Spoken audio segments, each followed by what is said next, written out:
بسم اللہ الرحمن الرحیم۔ السلام علیکم معزز دوستو، زمین پر تشریف لانے کے بعد حضرت آدم علیہ السلام اور حضرت حوا علیہ السلام کی ملاقات کس جگہ پر ہوئی؟ حضرت آدم علیہ السلام کے دونوں بیٹوں حابیل اور قابیل کا جھگڑا کیوں ہوا؟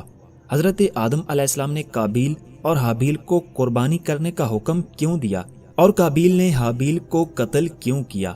معزز دوستو، اس ویڈیو میں ہم اسی کے بارے میں بات کریں گے۔ آپ سے گزارش ہے کہ آپ اس ویڈیو کو آخر تک دیکھیں۔ قصہ حضرت آدم علیہ السلام کی یہ ہماری چھٹی ویڈیو ہے۔ اس سے پچھلی قسطیں اگر آپ نے نہیں دیکھی تو ان کا لنک ڈسکرپشن میں ہے۔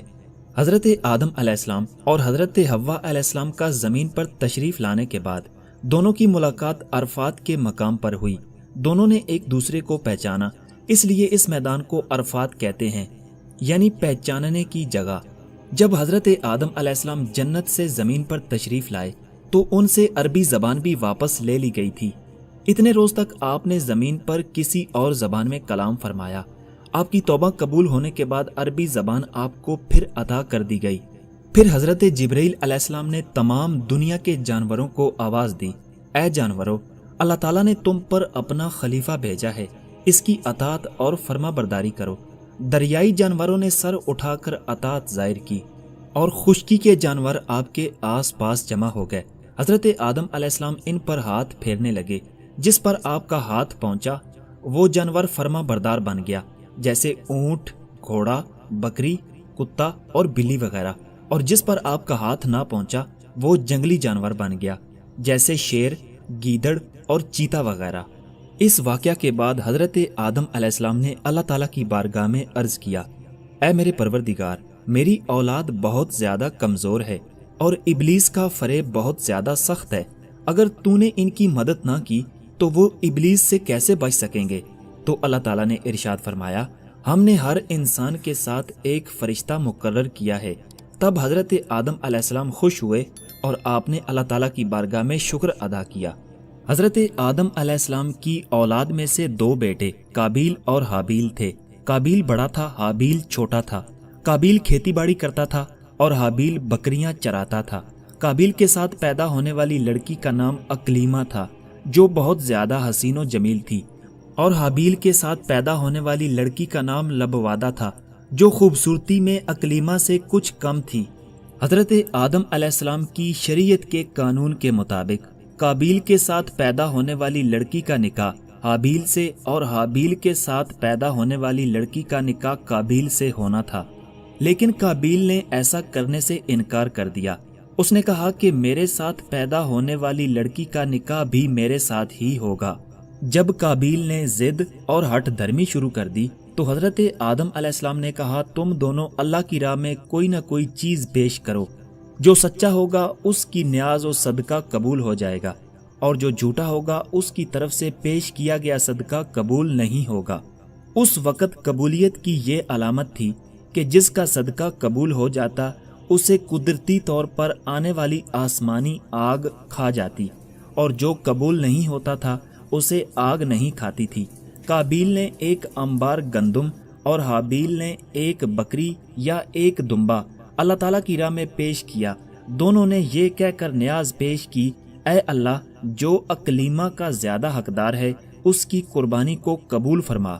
آسمانی آگ نے حابیل کے صدقے کو کھا کر قبولیت بخش دی، اور قابیل کے صدقے کو آگ نے نہ کھا کر رد کر دیا۔ قابیل کے دل میں حسد اور بغض بھڑک اٹھا، اس نے حابیل کو قتل کرنے کی دھمکی دی۔ اللہ تعالیٰ نے اس واقعہ کو قرآن پاک کی سورہ مائدہ میں کچھ اس طرح ارشاد فرمایا ہے، اور انہیں پڑھ کر سناؤ، آدم کے بیٹوں کی سچی خبر۔ جب دونوں نے ایک ایک نیاز پیش کی تو ایک کی قبول ہوئی، بولا، قسم ہے میں تجھے قتل کر دوں گا۔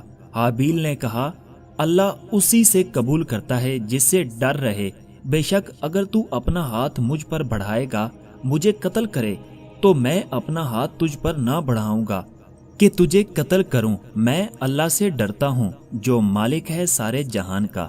معزز دوستو، حابیل حق پر تھے، ان کے تقوی کے پیش نظر ان کا صدقہ قبول ہوا۔ انہوں نے کہا کہ میں چاہتا ہوں میرا اور تمہارا گناہ تمہارے ہی پلے پڑے۔ اس کا مقصد یہ تھا کہ تم نے اپنے باپ کی نافرمانی کی، وہ گناہ بھی تمہارے ذمے ہے اور اگر مجھے قتل کرنا چاہو تو کر لو، میرے قتل کا گناہ بھی تمہارے ذمے ہوگا۔ حضرت آدم علیہ السلام مکہ گئے ہوئے تھے۔ قابیل جانتا نہیں تھا کہ وہ اپنے بھائی کو کیسے قتل کرے، تو شیطان لعین نے اس کے سامنے ایک پرندے کا سر پتھر پر رکھ دیا، دوسرے پتھر سے اس نے اس پرندے کا سر پھوڑ دیا۔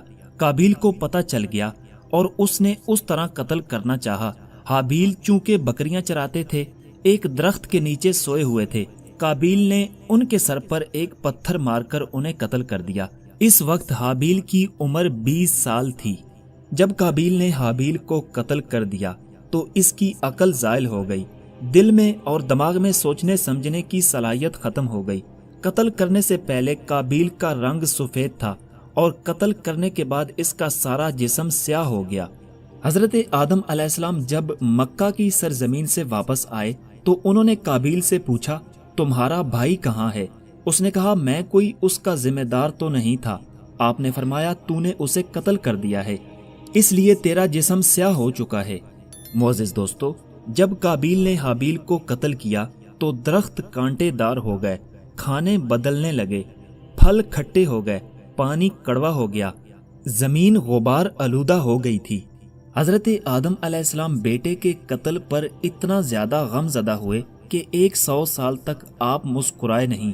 100 سال کے بعد آپ کو ایک اور بیٹے کی بشارت دی گئی، یعنی آپ کو کہا گیا اللہ آپ کو زندہ رکھے، اللہ تعالیٰ آپ کو ایک اور بیٹا عطا فرمائے گا، تو آپ مسکرائے۔ حضرت آدم علیہ السلام کو حابیل کے قتل ہونے کے 50 سال بعد حضرت شیس علیہ السلام عطا ہوئے، جو حضرت آدم علیہ السلام کے ولی عہد بنے۔ معزز دوستو، حضرت شیس علیہ السلام کا تذکرہ ہم اپنی آنے والی ویڈیوز میں کریں گے۔ معزز دوستو، اس سے اگلی ویڈیو میں ہم آپ کو بتائیں گے حابیل کو جب قابیل نے قتل کر دیا تو اس نے اسے کس طرح دفن کیا، ایک کوے نے کس طرح معاونت کی، اور حضرت آدم علیہ السلام نے خانہ کعبہ کو کس طرح پہلی مرتبہ تعمیر کیا۔ حضرت آدم علیہ السلام کا وصال اور حضرت آدم علیہ السلام کی تجہیز و تکفین کس نے کی، اور ہم حضرت شیس علیہ السلام کا تذکرہ کریں گے۔ معزز دوستو، اگر آپ کو ہماری یہ ویڈیو اچھی لگی تو اس کو لائک کریں، ہمارے چینل کو سبسکرائب کریں اور بیل کے آئیکن پر ضرور کلک کریں تاکہ آپ کو ہماری ہر نئی آنے والی ویڈیو کا نوٹیفیکیشن مل سکے۔ تب تک کے لیے اللہ حافظ۔ انشاءاللہ ہم ملیں گے آپ کو ایک نئی ویڈیو میں۔